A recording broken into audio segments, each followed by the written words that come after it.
Kenapa? Ya, kenapa? Ya, Ka'bah itu ditutupi oleh kain kiswah berwarna hitam. warnanya hitam. Nah, tentu saja yang paling tahu jawaban ini adalah pemerintah Arab, gitu. Kalau saya memaknainya begini, ya. Jadi sekarang seluruh orang di seluruh dunia, terutama umat Islam, sedang mengelilingi Ka'bah. Saya menyaksikan itu persis seperti bintang-bintang, planet-planet yang sedang mengelilingi black hole, pusatnya energi semesta.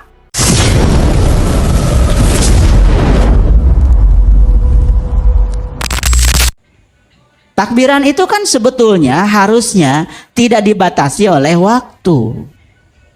Bukankah kita ketika sholat pun Allahu Akbar, Allahu Akbar, Allahu Akbar, setiap pergantian gerakan kan kita takbir. Betul. Betul nggak? Betul. Cuman kita taunya yang namanya takbiran itu yang pakai lagu Allahu Akbar, Allahu Akbar, itu disebut takbiran. Padahal sebetulnya setiap mengucapkan Allahu Akbar, takbir. Kita menyaksikan kebesaran Allah lewat alam semesta, takbir, ya. Jadi sebetulnya karena kita sempit menganggap seolah-olah takbiran itu yang sering dilantunkan seperti yang saya kasih contoh tadi. Padahal kita tidak sadar. Sebetulnya kita pun kadang-kadang begitu lihat kebesaran Allah, Allahu Akbar, kan gitu. Cuma beda nada sebenarnya ya. Beda nada aja. Iya. Jadi walaupun tidak diungkapkan Allahu Akbar, ketika kita menyaksikan semesta kebesarannya dengan rasa kagum yang dalam, betapa Allah itu maha indah, maha besar, maha luas, itu sudah takbiran. Tapi sebaliknya dilantunkan Allahu Akbar, Allahu Akbar, Allahu Akbar, tetapi nggak sadar yang diucapkan, nggak takbiran. Nah, kemarin kan saya menyampaikan di YouTube, ya, di kajian kemarin. Ya, kenapa setiap pergantian gerakan sholat membaca takbir? Karena hidup itu kan pergantian. Ya, sekarang kita lagi duduk di sini, nanti kita akan ke jalan, betul nggak? Di jalan mungkin ada kejadian apa, nanti ke rumah, betul nggak? Kemana? Kan hidup itu perjalanan. Berjalan dari satu tempat ke tempat yang lain, dari satu kondisi ke kondisi yang lain. Coba takbir setiap saat. Apapun yang terjadi, Allahu Akbar. Percaya maha besarnya Allah. Percaya maha besarnya kebijaksanaan Allah. Percaya maha besarnya cinta Allah. Gak akan ada yang ditolak dalam hidup. Itu juga takbiran sebetulnya. Ya, makanya itu ya, agama itu kadang-kadang jadi ruwet kalau kita tidak mengerti esensi. Esensi yang paling penting. Ya. Baik. Sahabat di live TikTok, silahkan jika ada pertanyaan bisa di chat aja di kolom komentar. Kita sedang fokus ke sahabat di TikTok, silahkan. Jika ada pertanyaan, tadi ada yang mau bertanya? Oh, masih belum ya? Nanti mohon admin dibantu aja di pin ya. Kalau ada ada pertanyaan yang sekiranya harus dijawab atau bisa di namanya di sini dijawab langsung oleh Ayah. Baik, di studio ada lagi pertanyaan? Oh, ternyata banyak Ayah. Gimana Ayah? Kita stop aja Ayah karena banyak pertanyaan. Oke, ya berarti pancingan-pancingan saya berhasil. Gini saya kasih tahu ya. Kita ini selama ini ya kadang-kadang mau bertanya itu terasa sungkan. Padahal pertanyaan itu seperti kail yang dikasih umpan dilempar ke laut. Ya kan? Setiap kita melempar pasti akan mendapatkan peluang. Bukan dapat ikan ya, baru peluang dapat ikan. Betul nggak? Nah, itulah pentingnya bertanya. Makanya bertanya itu termasuk keterampilan berpikir. Jadi kalau orang sering bertanya di dalam kesehariannya, siapa yang bertanya, sebenarnya dia itu sedang menjaring pengetahuan lebih banyak. Ya, jangan dikira loh, yang bertanya itu tidak bodoh. Dan yang tidak bertanya juga belum tentu pintar. Ya, silakan. Silahkan siapa dulu? Oh, Ya. dari TikTok, silakan dari Oh, dari TikTok. TikTok. Dari TikTok dari tadi belum saya sapa dari TikTok karena ini terus naik, saya nggak bisa berhentiin, gimana caranya? Baik, Baik. Silakan. dibantu. Terima kasih Teh Dwi dan Ayana Guru. Saya dengan Derry selaku admin TikTok ya, sahabat TikTok. Sebetulnya komentarnya sudah semua terjawab ya, Ayah dan Teh Dwi. Semua sama seperti yang di YouTube. Cuman ini ada yang DM lucu sebenarnya. Jadi Ayah, saya ingin belajar lebih dalam dan ingin bertanya, saya itu menyayangi hewan, tetapi di komplek di rumah saya disuruh membantu untuk kegiatan kurban. Bagaimana itu Ayah? Nah, Terima kasih. jadi hewan Intinya semua yang di TikTok sama pertanyaan jangan yang di jadi sudah terjawab ya. Iya. Iya. Baik, nanti dibantu ya admin Aderi di sini jika ada pertanyaan dari sahabat TikTok. Ya. Takutnya di sini Ini saya yang tidak DM bisa langsung baca. anonim, tidak ada nama akunnya. Ya. Ya, Betul. terima kasih. Baik. Silakan Ayah. Ya, pokoknya saya kasih sedikit gambaran. Kalau kita mau berbicara tentang proses penyembelihan, itu sangat banyak diceritakan di Quran surat Al-Baqarah. Makanya Al-Baqarah sendiri artinya sapi betina. Makanya prosesi penyembelihan sapi betina itu diceritakan lengkap di surat Al-Baqarah. Sapinya pun betina. Nah, betina itu lambang dari jasmani. Ya. Jadi kalau kita mau belajar lebih dalam tentang ya hal ini, saya persilahkan membaca sendiri Quran surat Al-Baqarah. Ciri-cirinya jelas di situ.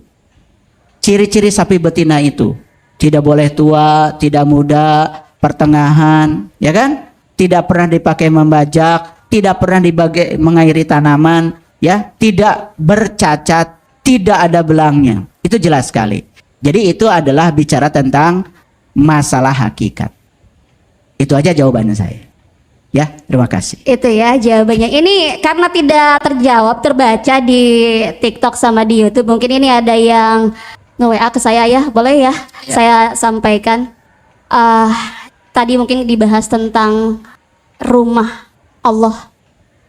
Dan jika konsepnya adalah mengunjungi rumah Allah, katanya kan Allah itu dekat dengan kita Iya. ya. Apakah rumah Allah itu sekecil itu? Ya, Dan kenapa Ka'bah ditutup kiswah berwarna hitam? ya. Nah, apakah ada makna yang harus diketahui oleh umat Islam atau muslimah ya? Ya. Allah mengatakan dalam Al-Quran,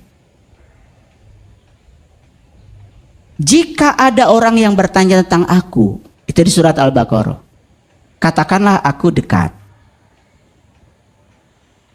Wa idza sa'alaka ibadi anni fa inni qarib. Itu Quran. Gak bisa dibantah ya. Bahkan Allah mengatakan di ayat lain, wa huwa ma'akum aynama kuntum. Bahkan Allah itu bukan sekedar dekat, tetapi bersama. Ulangi ya. Allah itu bukan sekedar dekat, tetapi bersama. Di ayat lain Allah mengatakan, wa nahnu aqrab ilaihi min hablil warid.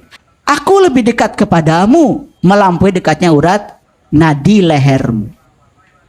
Nah, pertanyaan tadi, apakah rumah Allah sesempit itu? Nah, karena kita sedang berbicara Tuhan dalam konsep ruang. Sedangkan beliau sendiri kan tidak terjebak oleh konsep ruang dan waktu. Dia adalah zat yang laisa kamislihi syai'un. Makanya ini tidak bisa dijelaskan dengan kata-kata. Kalau ingin membuktikan, silakan belajar. Nanti sampai pada satu titik tertentu, kaget kalau rumah Allah ternyata nggak ada batas, nggak ada pintunya, nggak ada jendelanya, ubluk ablak tanpa batas. Karena rumah Allah yang sebenarnya hakikatnya adalah Allah itu sendiri. Cuman kita terbelenggu oleh konsep rumah. Ya, rumahmu ya sempit, tipe 21. Kita membayangkan seolah-olah ya, seolah-olah yang namanya rumah itu ya tempat tinggal. Padahal Allah itu tempat tinggalnya ya alam semesta ini yang tanpa batas. Tetapi kalau ingin mengenal dia, kata Nabi, man aropa nafsahu faqad aropa robbahu. Siapa yang kenal dirinya, maka dia kenal Tuhannya. Cara untuk mengenal Tuhan lewat perjalanan ke dalam. Tapi jangan kemudian mempersepsi seolah-olah rumah Allah itu sesempit badan kita. Makanya di Quran surat Al-Kahfi dikatakan, ketika kamu melakukan perjalanan ke dalam gua, kamu akan menyaksikan gua itu luas tanpa batas. Ya toh? Nah, ini tidak bisa dijelaskan dengan kata-kata, harus dialami langsung. Makanya bahaya ketika belajar tauhid hanya sebatas menggunakan pikiran sempit. Nah, itulah kita harus belajar untuk mengalami langsung di bawah bimbingan orang yang tahu. Makanya ada kata-kata yang sangat cerdas dari para leluhur kita. Malam yazuk lam ya'rif. Yang gak ngalamin tidak akan paham. Ya kan? Gitu. Betul ya. Nah, itu yang pertama. Yang kedua tadi. Kenapa? Ya, kenapa? Ya, Ka'bah itu ditutupi oleh kain kiswah berwarna hitam. Warnanya hitam. Nah, tentu saja yang paling tahu jawaban ini adalah pemerintah Arab. Ya kan? Karena saya juga belum pernah tanya, gitu. Tetapi saya mencoba untuk menyelam sedikit. Perhatikan saya. Kalau kita melihat konstelasi astronomi di alam semesta, bagian pusat dari alam semesta, di mana di situ ada energi yang sangat masif dan berkumpul, namanya black hole. Black hole. Ya. Yang disebut dengan lubang hitam. Dan ternyata lubang hitam itu, ya, itu adalah suatu titik di alam semesta di mana bintang-bintang aja bisa ditelan oleh lubang hitam itu. Saking besar energinya, saking masif energinya.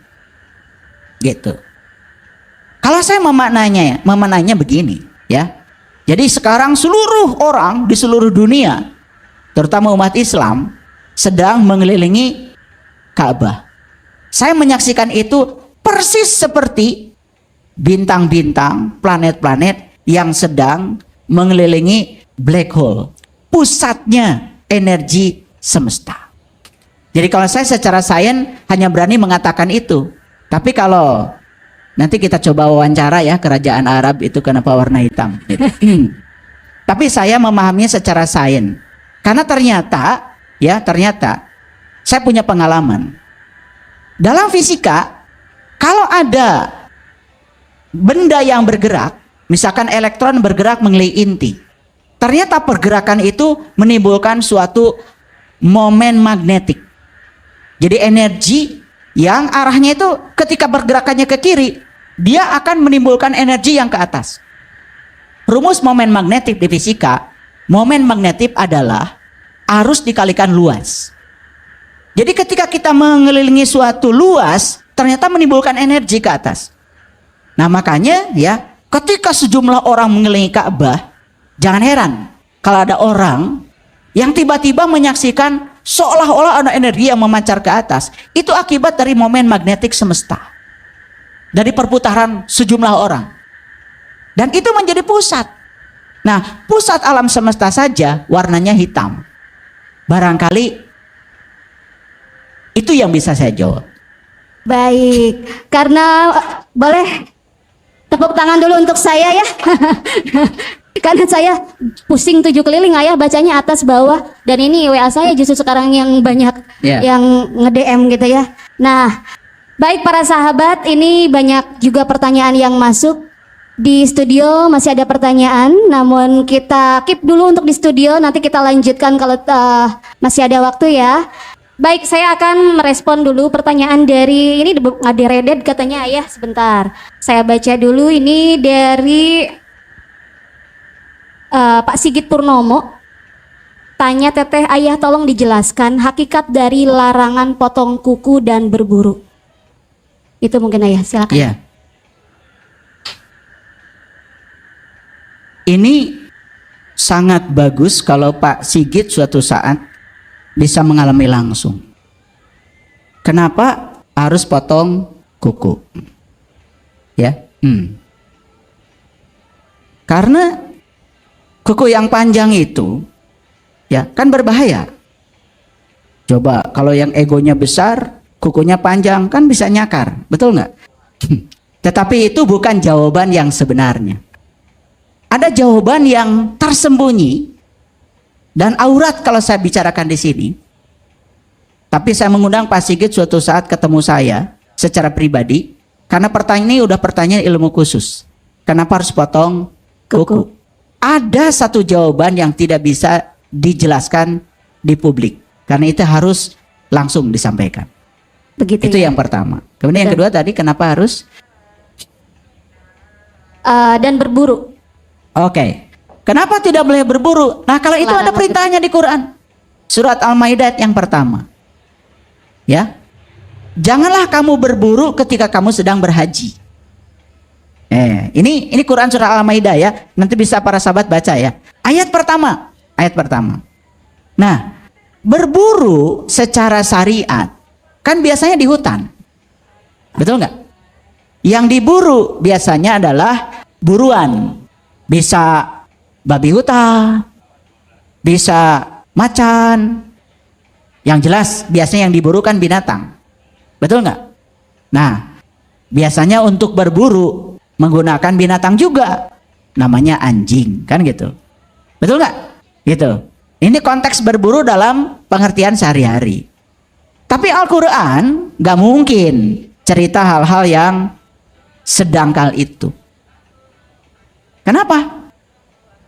Kalau berburu itu diartikan secara dangkal adalah berburu binatang buruan, menggunakan binatang yang memburu, jelas tidak cocok di Arab. Di Arab nggak ada hutan. Betul nggak? Kan di sana cuman padang aja, padang batu, bukan padang pasir. Oleh karena itu maka Al-Quran itu harus dibuka layer terdalamnya.